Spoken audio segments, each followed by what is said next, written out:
One CEO Wisdom podcast with David Leach with us today, live from NZ, and that is New Zealand. I was telling Dave that a lot of people do not know about New Zealand, so pardon or lack of education on the country, because there's a lot of quality businesses and CEO there. Like I told Dave, I heard about NZ at first because of Peter Thiel, and I'm really glad that I started inviting CEOs to my podcast because I'm getting really high quality folks so far. So Dave, thank you for being here today. Can you tell us a bit more about yourself and basically Cin 7? Sure, Charles. Nice to meet you today and nice to hang out. So yes, New Zealand, firstly, just because you mentioned it, New Zealand, 5 million people, bottom corner of the world, Southern Hemisphere, just to the east of Australia.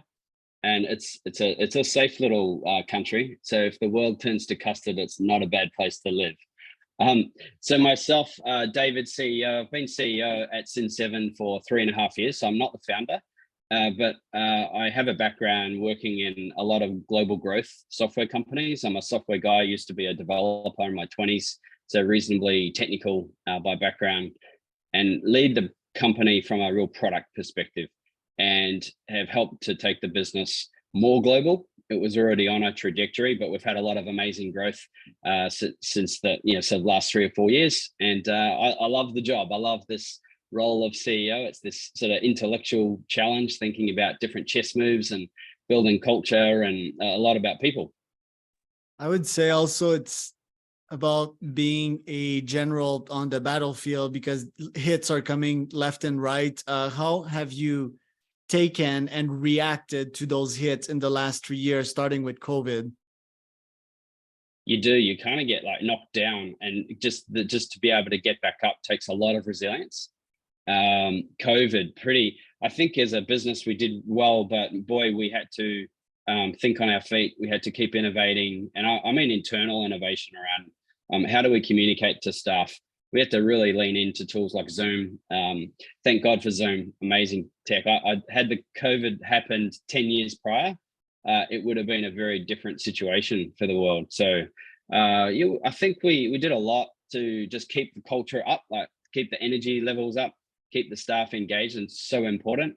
Had we not done that, the productivity might have really dropped off. But actually for our type of business, because I can tell you later a bit more about Cin 7, but we did really well during the pandemic. We had a real spike in growth. A lot of what we do is support businesses in selling physical products, physical inventory on e-commerce. And so you can imagine this big spike in e-commerce. We were able to capitalize on that.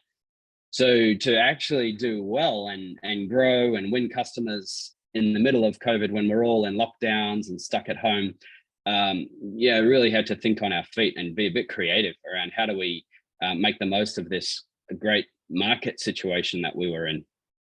So just for a quick introduction, folks, Dave accepts 2 of these podcast interviews per year. Really honored that he picked me. I don't know why. When I added Dave on LinkedIn, there's a little lock next to his name that is reserved most of the time to famous folks. You need to add his email in there. And then I asked myself why.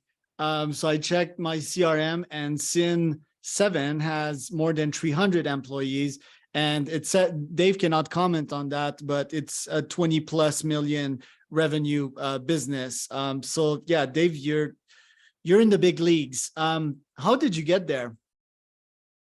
It's quite a bit more than 20 million, but I won't give you the number. And over 8,000 customers so far, but very globally spread in over 100 countries these days. How did we get there? I think like right from the origin started in New Zealand. New Zealand being such a small country, from when software companies are started, it's global mindset from the beginning. Because to make it big in New Zealand, like, is not a big deal, a country of 5 million, but to make it big globally is often the passion that founders and CEOs have. And I think we have a lot of experience in that. Like, how do you actually go international, win big in big markets like the US, expand into Australia first? It tends to be a pattern. We've actually been able to build software that's highly relevant to small and medium businesses, and we solve mission critical things. We're not And I think if you think about ingredients, about how do you get a business to this size, and hopefully we can grow a lot larger, mission critical software above nice to have software, and be like tough on yourselves to like ask the questions like, what can you do on your product roadmap to actually make it more important and more mission critical, so it actually matters. If your software has an outage, it's kind of a good thing that all your customers are screaming at you going, there's an outage. Whereas if you have an outage and no one even realizes for a week or two, like that should be of concern to a software company, because it doesn't matter enough.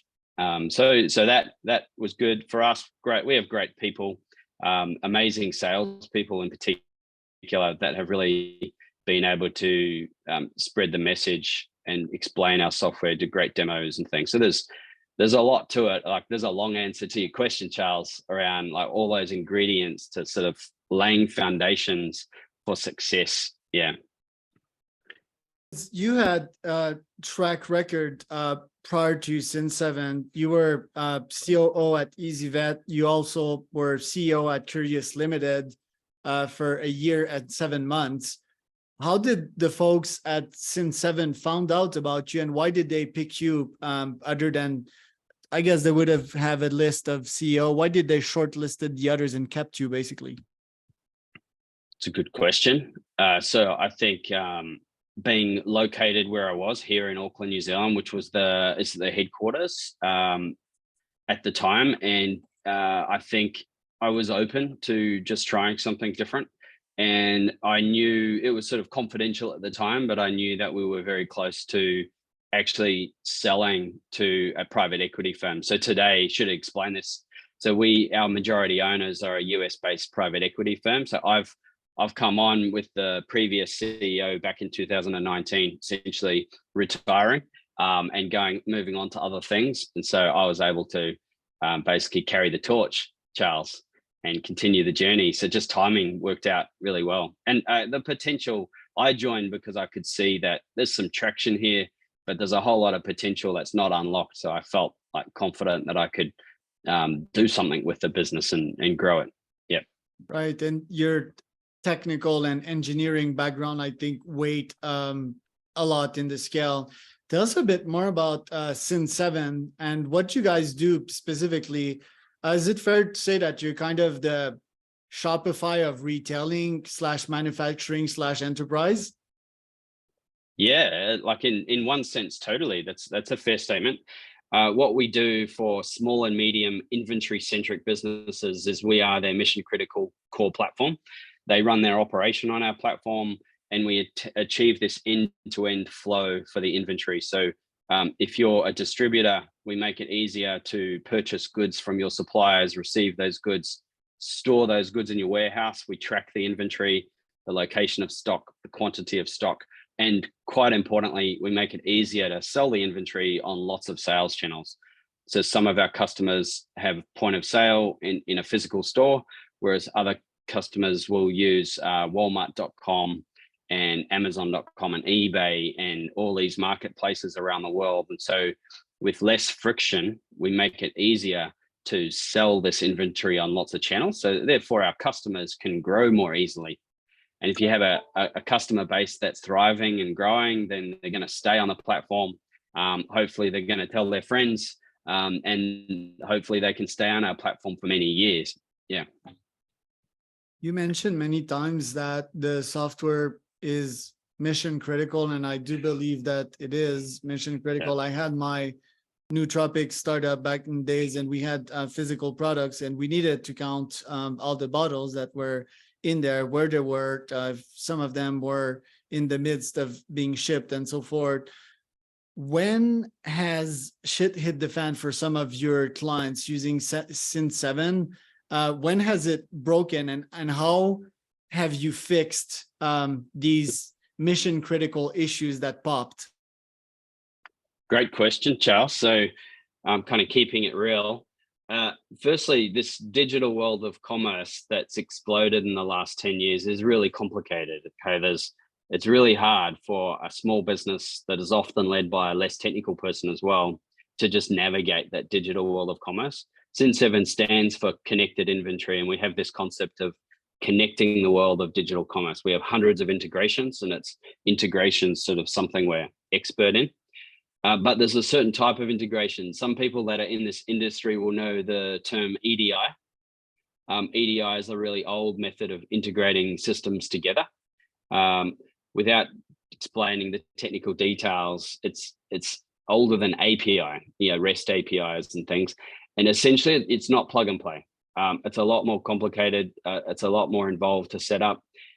We are one of the few in our space and what we do that offers native EDI. So there's some benefits to that. But if that EDI breaks, and sometimes that's our fault, in all honesty, but sometimes it's the other end, it's the endpoint. So just an example, like Walmart.com. Walmart.com is a marketplace. There's a really nice API integration. Walmart physical stores, if you want to sell your products in the physical stores of Walmart, it's an EDI connection. And it's just the technology around it's fraught with issues. So sometimes the connection will drop, but the stakes are high. Like sometimes like a sales order can get lost. And sometimes that sales order, one order could be a pallet of not one product, because it's not a consumer buying it. It's essentially a business buying an entire pallet load of your product. So if you have problems with that sales order, yeah, the stakes are high. So this is that mission critical nature of what we do. Very important. That's so one side of your business is sales, obviously, and you've mentioned that your sales team did an amazing job at selling the product. What's your main sales strategy? Is it outreach nowadays? Do you have a community of some sort? What's your main growth strategies? So it's kind of rather digital focus. Like as a company, we're only 11 years old. So we tend to have our leads flow in from lots of different sources, paid advertising, organic SEO, lots of online review websites, things like that. Not a lot of outbounding type work for our type of business. So it's reasonably data driven as well. We have good tools to monitor it daily, weekly, monthly. So from my preview, we have a monthly rhythm to the business. So looking at the metrics monthly and looking at trends. And we sort of think about the chess moves. Where do we want to pour more money here and less money here? And so that's how we sort of navigate it. And is the growth being mostly led by ops and RevOps, for example? Is the strategy just building the best software there is and retaining most of the client and having them upsell to higher packages? Yeah, we're a growth business. So for me, I sometimes talk to my team around seizing market share like that. We've got a lot more runway. So we want to keep going after that.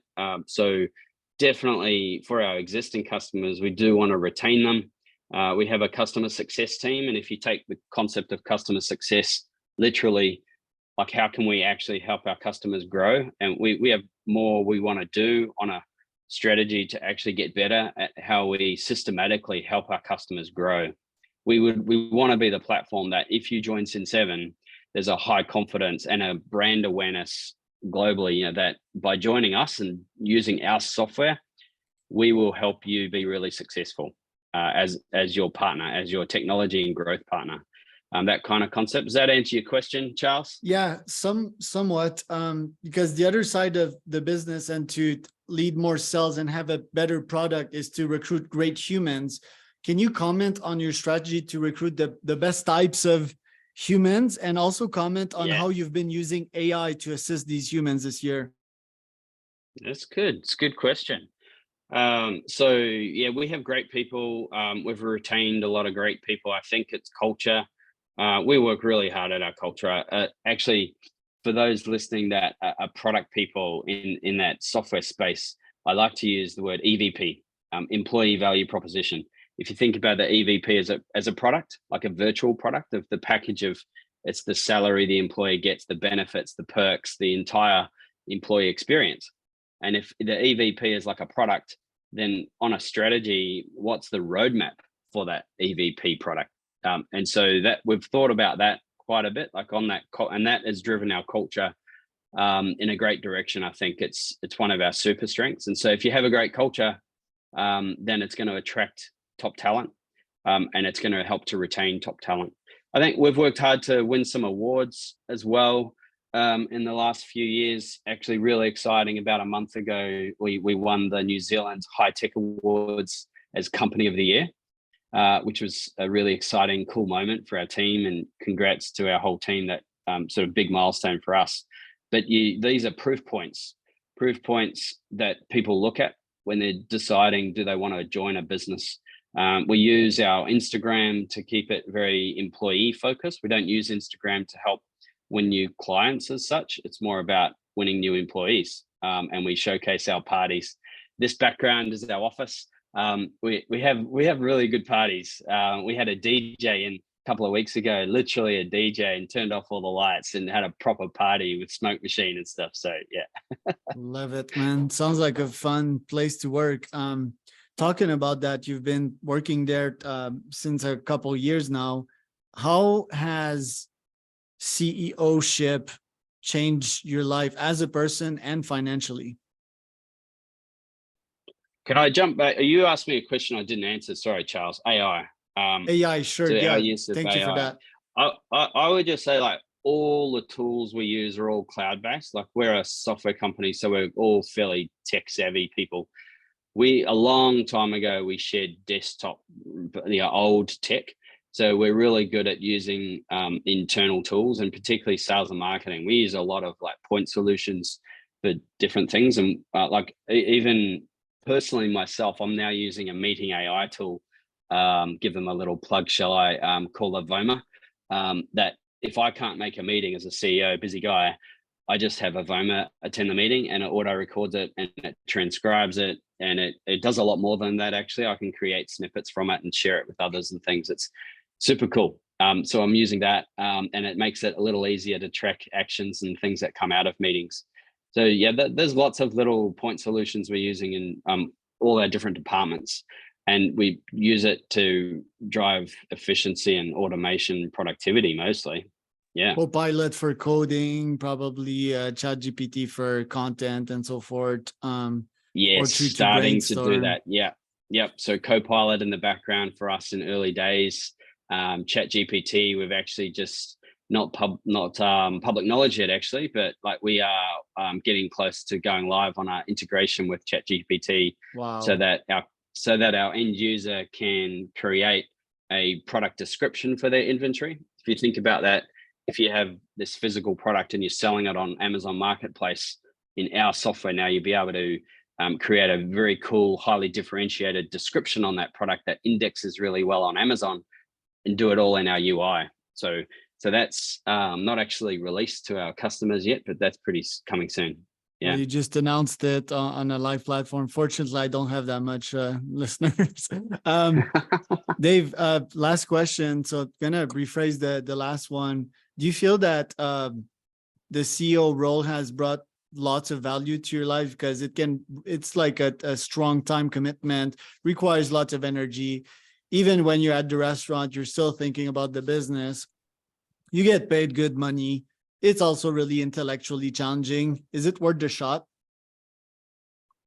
Yeah, I love what I do. I think I like the intellectual challenge of it, but I got to tell you, it's not for everyone, because it is very hardworking. It's the intensity of the work, and it's the back-to-back meetings like that sometimes happens, and it's the relentless inbox of emails coming in, and you just, not all of them are important. You just got to like shed those.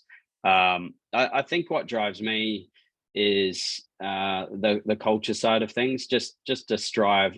We have our company values. The first value is strive, and for us that means about being your best, and I'm trying to be my best just like everybody else in our business. And as a company, we're trying to be the best company we can be. That means financial success, but not only the financials, it's culture. I just want to build a company that has a great culture where people can create memories here. We have this cool photo wall in the office that capture the memories of our DJ parties and things like this. And yet people will not work at Cin7 forever, but I want them to be able to look back on Cin7 fondly and go, that was a great place to work, and I've got some cool memories from there. Yeah, so I'm passionate about that stuff, and that drives me. Love it. Yeah. Well, thank you, Dave, for the time. I know you have another meeting. Where can people find out more about you and the company? Cin7.com. Yeah, please look us up. It's really easy to just hit a button there and request a demo. We have a free trial there on offer too. So cin7.com, CIN7, number 7.com. Thanks, Charles. Thank you. Thanks for the chat today. Love it.